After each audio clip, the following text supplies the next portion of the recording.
Collection of secondary data. Introduction. Secondary data refers to data that has already been collected and analyzed by someone else, and can be used for research or analysis purposes. There are various sources of secondary data that can be collected, including government agencies. Many government agencies collect and maintain data on a wide range of topics, such as population, education, health, and the economy. Academic institutions. Universities and research organizations often collect and store data on various subjects, such as scientific studies, surveys, and census data. Private organizations. Private companies may also collect and maintain data on their customers, employees, and operations. Online databases. There are numerous online databases that provide access to secondary data, such as academic journals, statistical databases, and research reports. Libraries.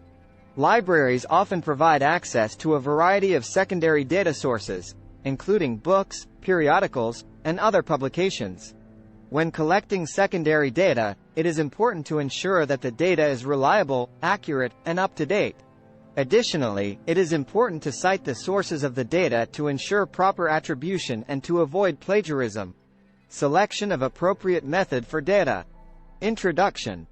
The selection of an appropriate method for data collection is essential to ensure the reliability and validity of the research results.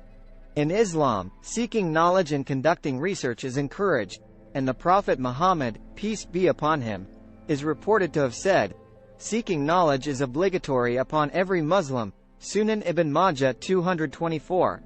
The Quran also emphasizes the importance of seeking knowledge and conducting research. In Surah Al-Baqarah, verse 269, it is stated, "He, Allah, grants wisdom to whom He pleases. And whoever is granted wisdom, he indeed has been given a great wealth." This verse highlights the importance of seeking wisdom and knowledge, which includes conducting research and collecting data using appropriate methods. When selecting a method for data collection, it is important to consider the research question, the nature of the phenomenon being studied, and the population being sampled. The selected method should be able to accurately capture the relevant data and minimize bias and errors. One example of an appropriate method for data collection is survey research. Surveys can be used to gather information about people's attitudes, opinions, and behaviors. However, when conducting surveys, it is important to ensure that the questions are clear and unbiased and that the sample size is representative of the population being studied.